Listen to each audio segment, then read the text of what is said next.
Hi everyone, welcome to Global Talk.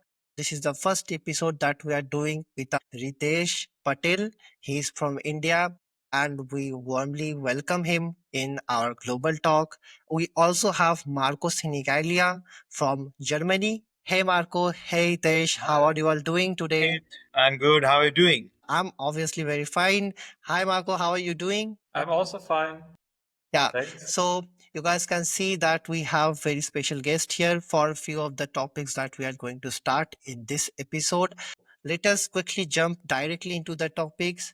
But before that, Ritesh, can you come up with a very short introduction of yourself? Yeah, hi, Ankit. Thanks for having me today. It's our pleasure, to have you in this global talk. Thanks, Marco and Ankit, for giving me opportunity to be part of this on amazing podcast series. So, I am Mhm. CEO of Cybernative Technologies. Cybernative is pioneering in developing custom solutions for enterprise, starting from enterprise and going back to the SMEs and small digital transformations in their working environments. Those we are working within different technology stacks within the organizations. Okay, that's perfect, Ritesh, what you're doing. So I think you already have experience of 20 to 30 years from the past years, I guess. And we also have Marco there. Marco is also, I think, having an experience of 10 to 20 years or more than that, right? So let us quickly jump into the topic why everyone should go digital in this landscape. So let us come to Ritesh first and let take his perspective why everyone from his side should be digitally upgraded or literalized. Yeah, Hitesh, please. Yeah, thanks, Ankit. I think for me, going digital isn't a buzzword. Actually, that seems allow everybody to regain control over their time, their decision, and how they grow. Actually, I've Mhm. worked with businesses from like all shapes and sizes across the board. The ones who actually embrace digital tools early didn't just survive tough times; they grow stronger and leaner, and that's what conversions really close to my. These are the conversation that actually closes to my heart. Okay, Hitesh, so basically you say everyone should be digitally equipped so Yes. that they survive in today's world. So this is the main topic that you are trying to come up with. Yes. So can you tell a bit more details of the experience that you all have in this for the past 20 or less than that years? Why everyone should be at least starting with bit of the digital tools so that maybe it can be like better understanding? Yeah, sure. So first step, actually, it is not tech; it is mindset. You don't need to be ready with systems or training. You can just begin with identifying where things are getting repeated Hmm. or maybe lost or delayed. For example, I often tell business owners, just observe how your team communicates, how information is passed around, and or how customer details are stored. Once you spot the gaps, you will naturally see where digital can help you. Hmm. Many people think that they need expensive platform from day one, but in reality, you can start building custom solution tailored to your needs step by step.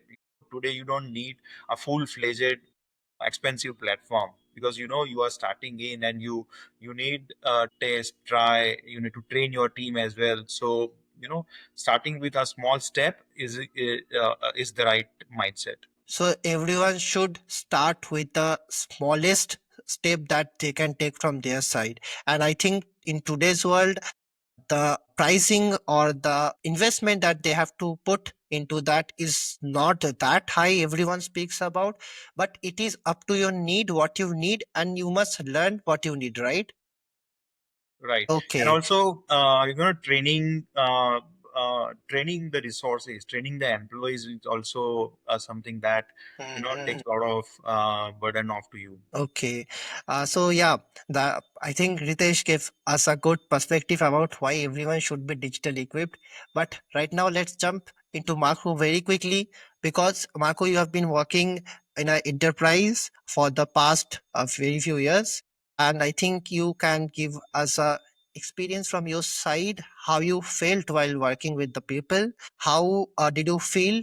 Whether they were digitally equipped, they were digitally literate, and also maybe your clients, whether what they think about the digital world, could be it can be harmful for them, or it can also be good for them. So I'm talking today here in different roles. Firsthand, I'm also part of the enterprise. I was also in mid-sized companies, also at different levels. So my current company, the Schwarz Group, one of the leading digitization forces here in my region. So they established even an own cloud. Yeah, you need to imagine a company that is just establishing an own cloud and offering the service to others. Yeah, like a competitor of AWS. Mhm. They're doing this here, especially for the digital sovereignty, for GDPR purpose, and to offer our businesses here an alternative that is located here on our ground. This is one of the very big topics. On the other side, we are doing lots of different services in the area of food, groceries. So it's about logistics, it's about streams of goods, it's about marketing and many other processes that are in the background digitalized and digitally equipped. This whole, I'm speaking every day to experts. So in my, let's say, corporate world, I'm all the time in touch with experts. And even if I'm not in touch with experts, then it's at least people who are very well digitized. On the Mhm. other side, I have my private life. I have people in my surroundings, relatives, other people I know, friends, etc. They are not in the digital world, so they have normal, let's say, normal professions, professions that are rather in the crafts world. And there, I always hear, or very often, I hear that I'm asked for certain opinions. So what are you thinking about this? Can you help me with this and this topic? Hey, you are IT expert in this and that. Can you give me some recommendation what to do now? Yeah. And from all these different voices, together with others, we started to put up an initiative. Yeah. The initiative is to answer the question, how can we make digitization possible for everyone? For people who have a bigger budget, but also for people who have a less budget, for people who have time, but also for people who have less time, who have the resources and less resources, who have the expertise and less expertise. And I'm right now at the point, and this is also where we met Ritesh first time. Yeah, we had an Mhm. issue in the area of web. In a website project was it for one of our members, and I thought like it must be possible to also globally provide it because it's I think a very nice idea to connect the world and together do a solution. Yeah, Yeah. if we always stay here in our area, we are somehow in a bubble. Yeah, we are in the German bubble, maybe in the European bubble, and we need to break up these bubbles that we can really innovate.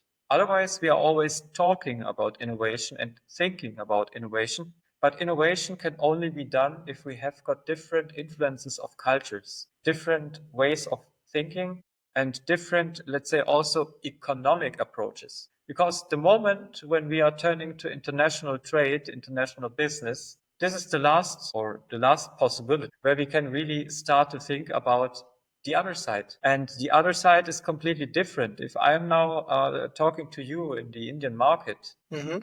I can't say or try to imagine how your market is working. Even when we are talking right now about your market, we will find all the time new things that I have never heard of before. And the other way around it is the same. And how can I collaborate with you if I don't understand you and you collaborate with me if you don't understand me? But I think we have on both sides lots of different perspectives and really good ideas of the future, of how Mhm. to innovate things and how to make things better for all the people. This is where I say digitization is very important for us to keep it in mind because the world is changing around us. And if we stay always in our old shape, we could very well get into trouble. Yeah, we Mhm. see it already. Some mid-sized companies in the past, they had their clients for several years or even decades. But now, with new services, with new trends, with new opportunities on the market,